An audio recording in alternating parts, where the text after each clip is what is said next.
خواتین و حضرات السلام علیکم۔ ناظرین، مسلمان ہر دور میں دو چیزوں کے حوالے سے بڑا جذباتی واقف ہوا ہے، ایک تو اللہ تعالیٰ کی وحدانیت اور دوسرا حضور صلی اللہ علیہ وسلم کی ختم نبوت۔ عالم کفر کی ہمیشہ خواہش رہی ہے، بلکہ ان کی دن رات محنتوں کا لب لباب یہی ہے کہ کسی طرح مسلمانوں کا اللہ پر سے یقین کمزور پڑ جائے اور عقیدہ ختم نبوت پر زد آ جائے۔ حضور صلی اللہ علیہ وسلم کی ذات بابرکات اور عقیدہ ختم نبوت مسلمانوں کا وہ واحد سرمایہ ہے جس کے بغیر مسلمان نہیں رہتا۔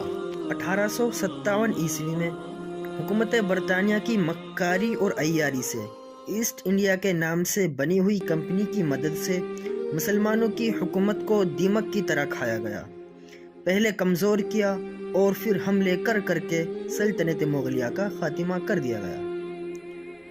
ناظرین، 1858 عیسوی میں ہندوستان ملکہ برطانیہ کی حکومت کے زیر تحت ہو گیا اور 1866 میں دارالعلوم دیوبند کا قیام عمل میں لایا گیا، جہاں سے حکومت برطانیہ کے خلاف تحریکیں اٹھیں۔ انگریز کے خلاف جہاد کا فتویٰ بھی دارالعلوم دیوبند سے جاری ہوا اور مجاہدین کے دستے بھی یہیں سے روزانہ روانہ ہونے لگے۔ یوں روز اول سے انگریز حکومت کے خلاف دارالعلوم دیوبند اور اکابرین دیوبند میدان کارزار میں کود پڑے اور انگریزوں کی نیندیں حرام کر دی۔ حکومت وقت نے بھی ظلم ڈھانے میں کوئی کسر نہیں چھوڑی، مگر سرفروشوں کے جذبوں کو مات نہ دے سکی۔ خواتین و حضرات، متحدہ ہندوستان میں انگریز اپنے جور و ستم اور استبدادی حربوں سے جب مسلمانوں کے قلوب کو مغلوب نہ کر سکا تو اس نے ایک کمیشن قائم کیا جس نے پورے ہندوستان کا سروے کیا اور واپس جا کر برطانوی پارلیمنٹ میں رپورٹ پیش کی کہ مسلمانوں کے دلوں سے جذبہ جہاد مٹانے کے لیے ضروری ہے کہ کسی ایسے شخص سے نبوت کا دعویٰ کرایا جائے جو جہاد کو حرام اور انگریز کی اطاعت کو مسلمانوں پر اولو الامر کی حیثیت سے فرض قرار دے۔ ناظرین، یہیں سے آغاز ہوتا ہے حکومت برطانیہ کی طرف سے مسلمانوں کے خلاف ایک بہت بڑی سازش کا، یعنی کہ مسیحی مشن کا۔ ناظرین، ان دنوں Mirza Ghulam Ahmad Qadiani Sialkot D C office میں معمولی درجے کا کلرک تھا۔ اردو، عربی، فارسی اپنے گھر میں ہی پڑھی تھی۔ مختاری کا امتحان دیا مگر ناکام ہو گیا، غرضے کہ اس کی تعلیم دینی و دنیاوی دونوں اعتبار سے ناقص تھی۔ چنانچہ اس مقصد کے لیے انگریزی ڈپٹی کمشنر کے توسط سے مسیحی مشن کے ایک اہم اور ذمہ دار شخص نے اس سے ڈی سی آفس میں ملاقات کی۔ گویا یہ انٹرویو تھا مسیحی مشن کا، اور ساتھ ہی یہ شخص انگلینڈ روانہ ہو گیا اور مرزا قادیانی بھی ملازمت چھوڑ کر قادیان پہنچ گیا۔ باپ نے کہا کہ بیٹا نوکری کی فکر کرو تو کہنے لگا کہ باپ میں نوکر بن گیا ہوں۔ پھر بغیر مرسل کے پتے کے منی آرڈر ملنا شروع ہو گئے۔ مرزا قادیانی نے مذہبی اختلافات کو ہوا دی، بحث اور مباحثہ اور اشتہار بازی شروع کر دی۔ ناظرین، یہاں ایک بات اور ذہن نشین کرتے چلیں کہ میں یہ ساری باتیں اپنی طرف سے نہیں کہتا، بلکہ یہ تمام تر تفصیل مرزائی کتب میں موجود ہے۔ سوال یہ ہے کہ اس کام کے لیے برطانوی سامراجیہ نے مرزا قادیانی کا ہی انتخاب کیوں کیا؟ ناظرین، اس کا بھی جواب مرزائی لٹریچر میں موجود ہے۔ مرزا قادیانی کا خاندان جدی پشتی انگریز کا نمکخوار، خوشامدی اور مسلمانوں کا غدار تھا، اور مرزا قادیانی کے والد نے 1857 عیسوی کی جنگ آزادی میں برطانوی سامراجیہ کو 50 گھوڑے مع ساز و سامان کے مہیا کیے اور یوں مسلمانوں کے قتل عام سے اپنے ہاتھ رنگین کر کے انگریز سے انعام میں جائیداد حاصل کی۔ مرزا غلام احمد قادیانی لکھتا ہے، میرے والد کی وفات کے بعد میرا بڑا بھائی مرزا غلام قادر خدمات سرکار میں مصروف تھا۔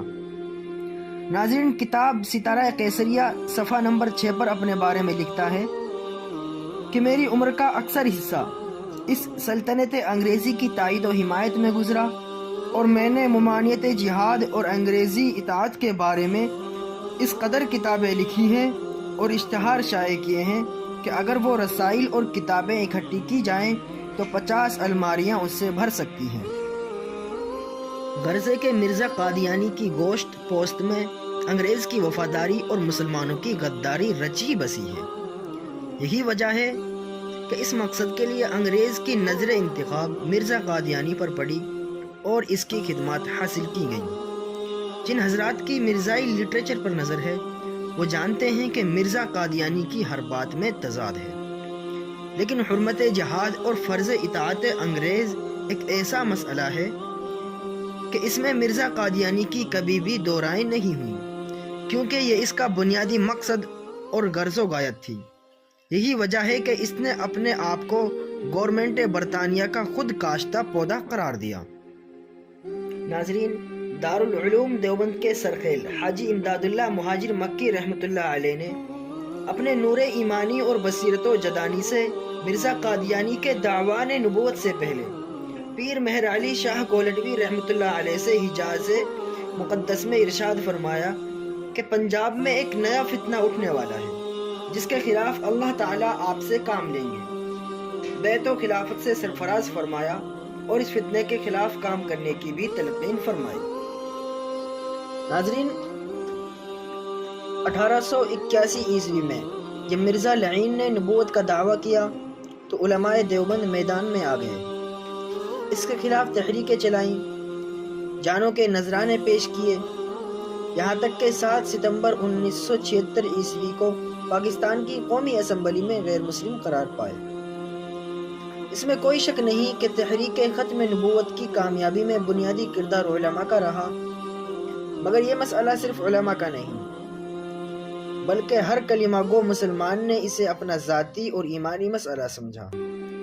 یہی وجہ ہے کہ ہر طبقے کے لوگوں نے اس تحریک کی کامیابی کے لیے اپنی جان، اپنی مال اور اپنی اولاد پیش کی۔ ہر طبقہ ہائے زندگی سے تعلق رکھنے والوں نے حضور صلی اللہ علیہ وسلم سے جنون کی حد تک محبت کا اظہار کیا، گولیوں کے سامنے اپنے سینے پیش کیے، مگر حضور صلی اللہ علیہ وسلم کی حرمت پر آنچ نہیں آنے دی، بلکہ سب نے مل کر وہ تاریخ رقم کی ہے جس کا محض تذکرہ ایمان کی تازگی اور روح کی بالیدگی کا باعث بنتا ہے۔ تحریک ختم نبوت میں صرف صنف نازک بھی کسی سے پیچھے نہ رہے۔ یہاں میں 2 واقعات ذکر کرتا ہوں۔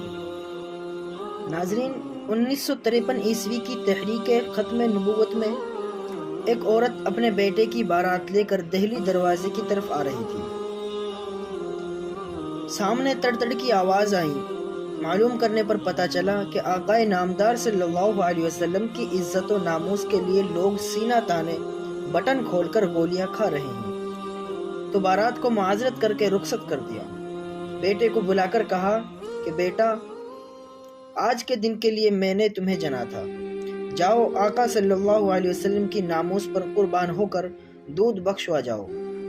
میں تمہاری شادی اس دنیا میں نہیں بلکہ آخرت میں کروں گی، اور تمہاری بارات میں آقا نامدار صلی اللہ علیہ وسلم کو مدعو کروں گی۔ جاؤ پروانہ وار شہید ہو جاؤ، تاکہ میں بھی فخر کروں کہ میں بھی شہید کی ماں ہوں۔ بیٹا ایسا سعادت مند تھا کہ ماں کے حکم پر آقا نامدار صلی اللہ علیہ وسلم کی عزت کے لیے شہید ہو گیا۔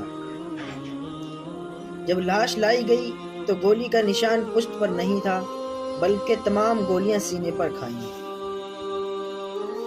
ناظرین، تحریک ختم نبوت 1953 عیسوی کے دوران جب حضرت مولانا تاج محمود جامع مسجد کچہری بازار فیصل آباد میں شمع رسالت کے پروانوں کے لیے ایک جمع غفیر سے قادیانی گروہ اور اس کے کفری عقائد و عزائم کے تحفظ اور سرپرستی کے لیے حکومت کی طرف سے کیے گئے اقدامات کے خلاف لوگوں کو سول نافرمانی کی ترغیب دے رہے تھے۔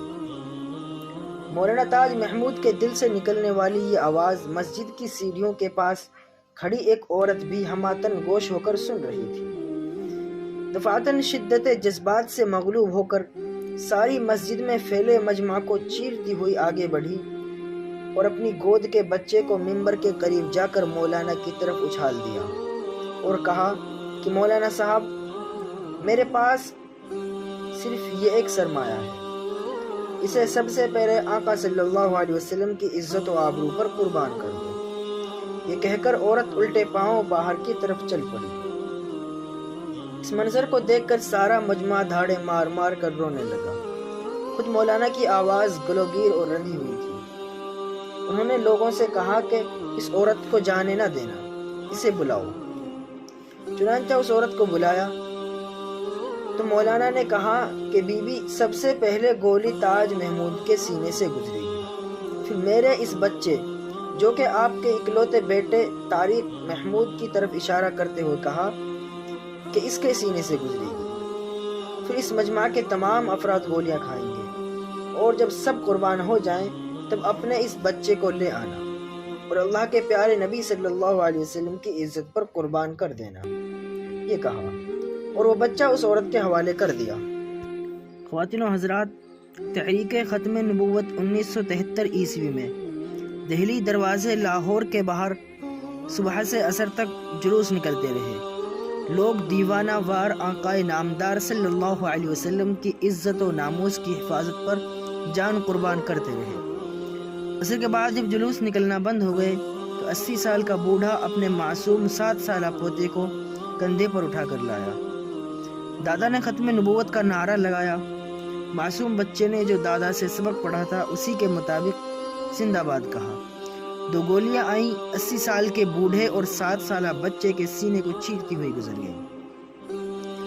دونوں شہید ہو گئے، مگر تاریخ میں ایک نئے باب کا اضافہ کر گئے کہ اگر آقائے نامدار صلی اللہ علیہ وسلم کی عزت و ناموس پر مشکل وقت آئے تو مسلمان کے 80 سالہ بوڑھے، خمیدہ کمر سے لے کر 7 سالہ بچے تک سب اپنی جان دے کر اپنے آقا صلی اللہ علیہ وسلم کی عزت و ناموس کی حفاظت کرتے ہیں۔ خواتین و حضرات، تاریخ میں اس طرح کے بے شمار صفحات موجود ہیں جن میں بے شمار قربانیاں رقم ہیں۔ ہمارے علماء کرام نے اور بزرگان دین نے اپنی جانوں، اپنی مالوں اور یہاں تک کہ اپنی اولادوں کی بھی قربانیاں دیں۔